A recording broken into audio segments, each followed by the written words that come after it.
bbclearningenglish.com presents Talk About English, a series of radio features that support your English language studies. It's time for Academic Listening, a series for students at English-speaking universities.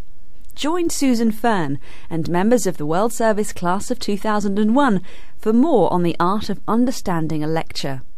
Today we'll continue to look at a range of techniques to make listening easier. And we've also got an exercise to help develop your listening skills. It's easy when you listen to something very well structured. But when you go to lectures, people generally, they prepare to talk about the subject. They are not preparing the structure of the English, basically. Then it's difficult. In the last programme, we thought about the purpose of lectures and suggested that understanding the aim of a lecture helps you to decide where to focus your attention. This is a useful skill because you can't concentrate on everything at once. We've also said that it's important to recognise how speakers organise their material. Typically things are in three parts. Simon Williams teaches English in the Language Centre at University College London.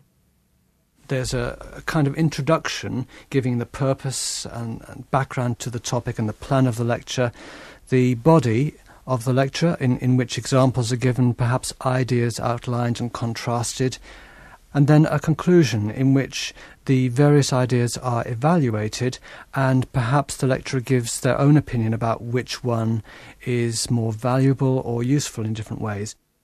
According to Simon Williams, most lectures follow a simple structure. They have a beginning, a middle, and an end. Of these, the first section, the introduction, is arguably the most important.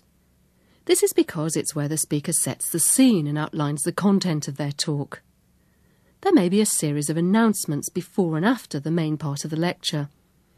Now, around that structure, let's remember that this is a real event with human beings, with people involved, so there'll usually be some kind of welcome, perhaps some announcements at the beginning in which the lecturer may make some jokes and people settle down, and at the end some closing remarks, some kind of management talk in which the lecturer refers to the next meeting, perhaps gives some reading to be done and some advice on how to use the notes for further work.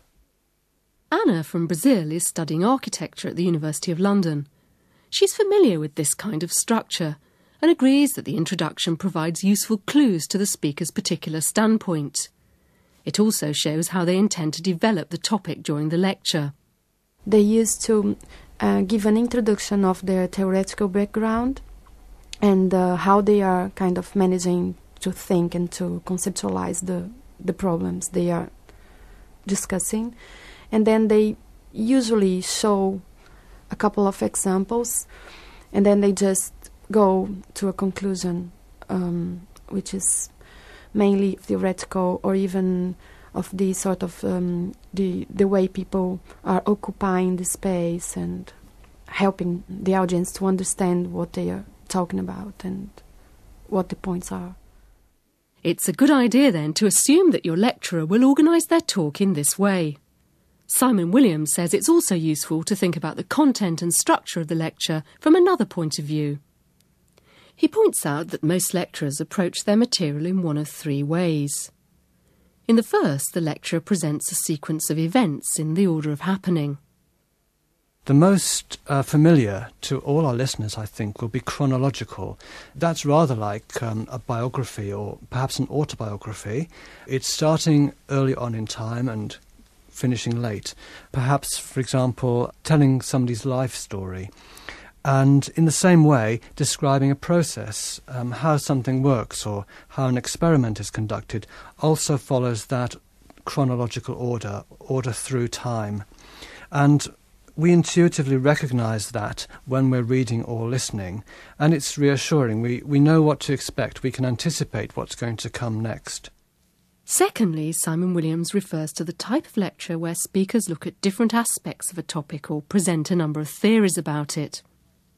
There might be division of ideas, a kind of matrix. The lecturer might say, I'm going to talk about 3 things this morning. First, a country's tourism, then its natural resources, and then its service industry.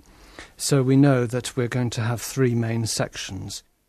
A third common approach is to discuss a situation and its associated problems. Another very common way of organising texts, both spoken and written, is the situation, problem, solution and evaluation format. For example, a situation such as the global spread of the English language is outlined, and then a problem is identified, such as the disappearance of smaller languages.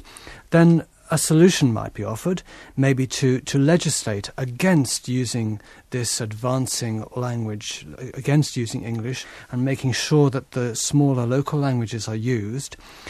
And finally, an evaluation, some kind of assessment of this solution. Well, the solution's fine, but it costs money, and how can we stop the language coming in? It's on products, it's on television, and so on. So that offers us a new problem, and the next step is to offer a more refined solution, perhaps, and to evaluate that, and so on in a cyclical process. Now here's a chance for you to do some listening practice. We'll play you extracts from 2 lectures.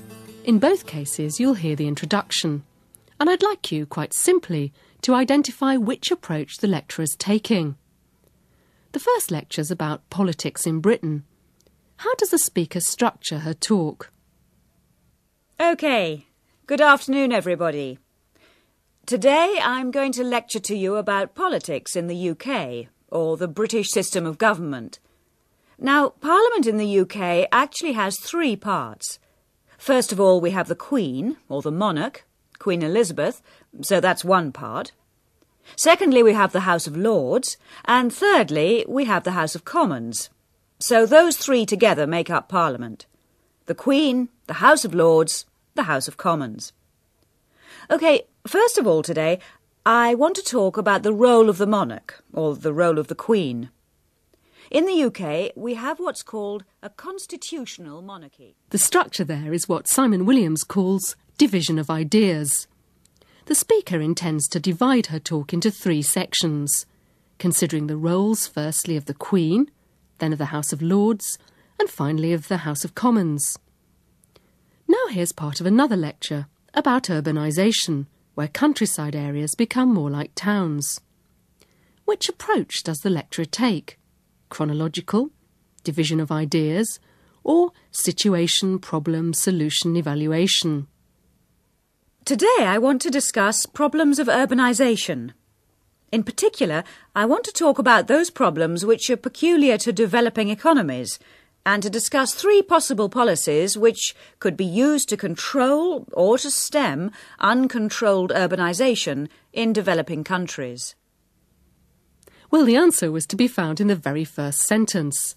The speaker intends to discuss the problems of the situation she calls urbanisation, and she intends to comment on or evaluate 3 possible solutions to the problem. This is an example of the classic format: situation, problem, solution and evaluation. So, as you see, in each case, the speaker outlines the structure of the talk and the approach she intends to take. And knowing this in advance is useful for 2 reasons. It'll help you to follow the different sections of the talk and, importantly, to identify the speaker's key points. Simon Williams again. Recognising structures in that way will help the student to orientate themselves and to notice when to take down ideas and how to organise their notes. Recognising the type of lecture, whether it's chronological or division of ideas or situation, problem, solution, evaluation, is really useful in helping you to predict the content and the way that it's organised, the kind of content that's going to come up. Anna, our student from Brazil, has another tip on how to find your way around a lecture. Well, I think most of the time when the lecture is finishing, the in conclusion or these sort of markers are going to appear. They can use these sort of words that lead you to the introduction and then to the main points and then to the conclusion. You can understand when it is the end of the introduction, when it's the end of the main point, and when the conclusion is coming. Last time we heard about a number of ways in which speakers guide listeners through their talks. They can do this through their intonation and stress, and by using a number of marker phrases, which are like mini announcements or signposts within the lecture. These are important clues for the key points that you might want to note down. To make it easier for yourself, when you're listening to lectures, if you don't want to write down everything, listen out for what I call markers. In other words, little signals that the lecturer uses to show when they're reaching a key point or when they're about to begin a new section of the lecture. So again, they're like signposts on a journey. They help you to know where you are. They help you to know what direction you're going in. Markers might be something like, right, okay. Now, the next thing I want to turn to is, and it's the information after those markers that you need to take down. So that'll be the important information that is going to signal a new section or an important topic area. And that brings us to the end of today's programme, in which we focused on the structure of lectures.